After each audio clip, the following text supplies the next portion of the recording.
नमस्कार, ये तस्वीरें देख रहे हैं अम्बाला से। अम्बाला में आज जो दरबार है और गृह मंत्री और स्वास्थ्य मंत्री जो अनिल विजय उनके द्वारा जो दरबार है शिकायत सुनी जाती है, जिसके चलते हुए आप देख सकते हैं कितने लोगों को जो उम्मीदें हैं वो गृह मंत्री व स्वास्थ्य मंत्री जो अनिल विजय हरियाणा के उनके ऊपर हैं। और देख सकते हैं किस तरह से दूर दूर से यहाँ पर जो लोग हैं वो पहुँचे हुए आपको नज़र आ रहे होंगे। और देख सकते हैं किस तरह से सुबह से ये कतारें लगभग 7 से 8 बजे से कतारें लगनी शुरू हो जाती है, जिसके बाद सभी लोग अपनी जो शिकायतें हैं लेकर वो पहुंचते हैं, चाहे वह प्रशासन के खिलाफ हो चाहे वह किसी डिपार्टमेंट के खिलाफ हो। उसके बाद आप देख सकते हैं तमाम लोग यहाँ पर पहुंचे हुए और इनका नंबर जो है वो किस समय आएगा ये किसी को नहीं पता। और ऐसा बताया जा रहा है कि दरबार रात को कई बार 1-1 बज जाते हैं और सभी को जितने भी यहाँ पर शिकायत करते हैं उनकी शिकायत सुनकर ही जो गृह मंत्री व स्वास्थ्य मंत्री हैं अनिल विज वो यहाँ से जाते हैं। मेरी आप सभी से अपील है इस वीडियो को साथ के साथ शेयर जरूर करते रहें। ये तो हर शनिवार को आते हैं और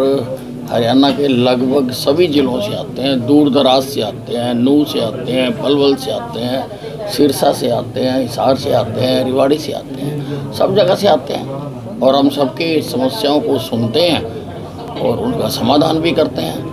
हम जो कंप्लेंट भेजते हैं उसकी इनको SMS से एक्नॉलेज भी करते हैं कि आपकी कंप्लेंट हमारे पास आ गई और फलां अधिकारी को हमें भेज दी गई है। और मेरा स्टाफ भी उनको फिर फॉलो करता है और हर जोन से यहाँ पर DSP भी आकर बैठते हैं और ये भी अपने जोन की जाके सारी शिकायतों का फॉलोअप करते हैं। बिल्कुल फुल प्रूफ सिस्टम बना रखा है जिससे लोगों को इंसाफ मिल सके।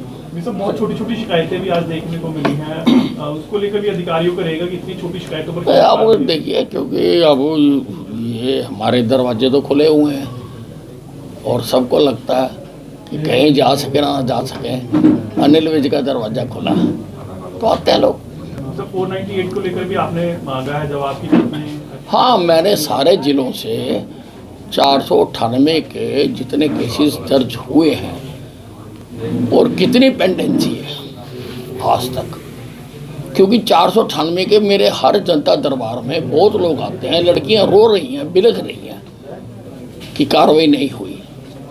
तो उन सारों का मैंने बुलाया है, फिर मैं सारे अधिकारियों को बुलाऊंगा और पूछूंगा भी ये पेंडेंसी क्यों है, क्यों इनके ऊपर कार्रवाई नहीं हो रही, तो वो उसका करूंगा। और इसके बाद मैं 376 का भी सारे केस मंगाने वाला हूँ।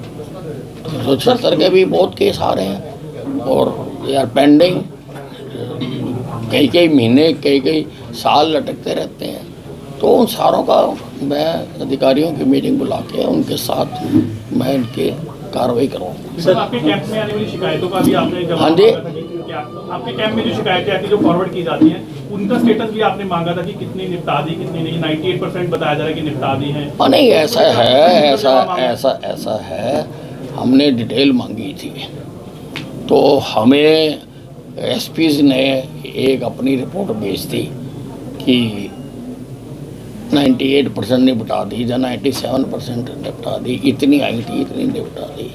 पर जब हमने उसकी अपने व्यक्तिगत खुफिया तंत्र से जांच करवाई तो पता लगा कि वो केवल SP ने DSP को मार्क किया, उसको फाइनल निपटान नहीं हुआ उसका।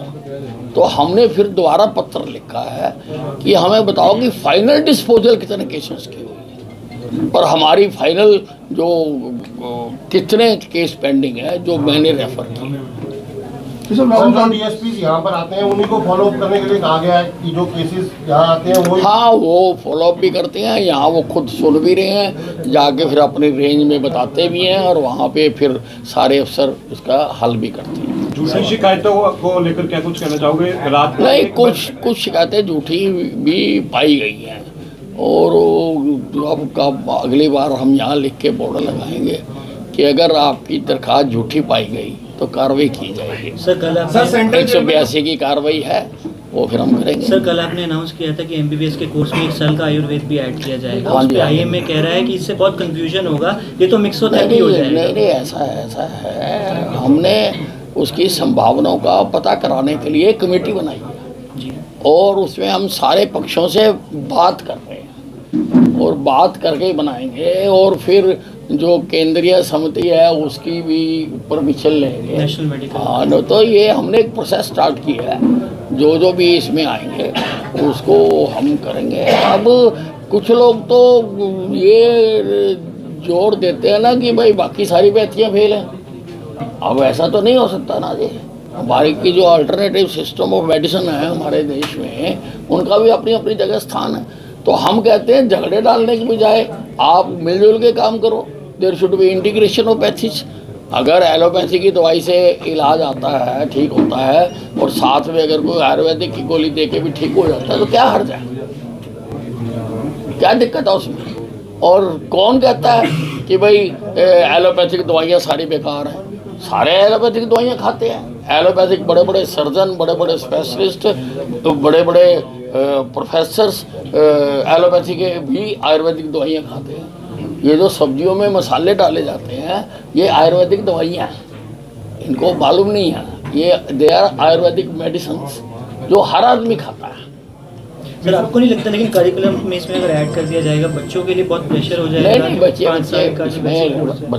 ये जब हम करेंगे तब करेंगे ना, अभी तो नहीं कर रहे हैं ना। ये जो अम्बाला सेक्रेटेरिएट में भी सब गोली चली थी, अभी तक इसका पता नहीं लग पाया कि कहाँ से अंदर से चली, बाहर से चली कुछ नहीं। उसके लिए हरियाणा पुलिस सारा कर रही है और वेपन्स जो सारे अंदर हैं वो FSL में भेजे हुए हैं ताकि पता लग सके किस वेपन से गोली चली है। उसके निष्कर्ष तक जाएंगे हर हालत में, चाहे मुझे कोई और अधिकारियों की कमेटी बनानी पड़े, लेकिन ये इसका निष्कर्ष जरूर निकालेंगे। ये सब राहुल गांधी ने प्रधानमंत्री को चिट्ठी लिखी है कि कश्मीरी पंडितों को वहाँ पर अधिकारी परेशान कर रहे हैं और घाटी में जाकर काम करने का प्रेशर बना रहे हैं। सुरक्षा की मांग की है, सुरक्षा की मांग करते हुए चिट्ठी भी वायरल की है। सब कुछ लुटा के होश में आए तो क्या किया? अरे तुम्हारा ही तो करा धरा सारा का सारा। जब उनको उखाड़ा जा रहा था तब तुम क्या कर रहे थे? और तुमने कश्मीर में ये हालात पैदा क्यों होने दिए? Who is responsible for that? ये कश्मीर में आतंकवाद तुम्हारे ही राज में पैदा हुआ। ये आतंकवाद आपका ही बच्चा है, आपने इसको जन्म दिया, आपने इसको पाला पोसा बड़ा किया और इस कदर किया कि वो इतने गुस्ताख हो गए कि उन्होंने अपनी ही माटी से कश्मीरी ब्राह्मणों को उखाड़ के बाहर फेंक दिया। तब तुम्हारी पार्टी ने कुछ नहीं करा, तब तुम्हारी सरकार ने कुछ नहीं करा। आज तो कश्मीर में गया है तो तेरे को कश्मीरी पंडितों का दर्द याद आ गया। वर्ल्ड कैंसर डे है, क्या कुछ कहना चाहेंगे? अम्बाला में वर्ल्ड कैंसर देखिए, ये जो कैंसर है ये बहुत तेजी से बढ़ रहा है, अपने पैर पसार रहा है। उसी को देखते हुए हमने अम्बाला कैंट में अत्याधुनिक कैंसर अस्पताल बनाया है और लोगों को उसका बहुत लाभ भी मिल रहा है। लगभग 125 के करीब सक्सेसफुल ऑपरेशन किए जा चुके हैं और आजू बाजू की सारे प्रदेशों के जो मरीज हैं वो यहाँ पर आते हैं। 15 तारीख से जिस डायरेक्टर की हमने अपॉइंटमेंट की है वो भी यहाँ पर ज्वाइन कर लेंगे। वो IMA के सीनियर डॉक्टर हैं, वो IMA एम्स के सीनियर डॉक्टर हैं, डॉक्टर व्यास, वो यहाँ पर ज्वाइन कर रहे हैं। इसके ऊपर ये रिसर्च भी होनी चाहिए और हम भी कोशिश करेंगे कि हमारा रोहतक का PGI करे कि ये कैंसर क्यों बढ़ रहा है। उसके लिए मैं एक कमेटी बनाऊंगा कि जो ये रिसर्च करे कि कैंसर के बढ़ने के कारण क्या है। जो कैंसर के पेशेंट हैं उनकी जो है हिस्ट्री को वो रिकॉर्ड करे और जो भी तरीका होता है रिसर्च करने का वो हम रिसर्च करवाएंगे। सब मेवात की तरह करनाल में भी जो है एक DSP को चलने की कार्रवाई की गई खनन माफिया द्वारा, उस पर गरुंडा में क्या कुछ नहीं, उसका मैंने सारी जानकारी हासिल करने के लिए कहा है। जानकारी आती है तो मैं कार्रवाई करूँगा, जैसे मैंने वहाँ करी थी उसी प्रकार से कार्रवाई करेंगे।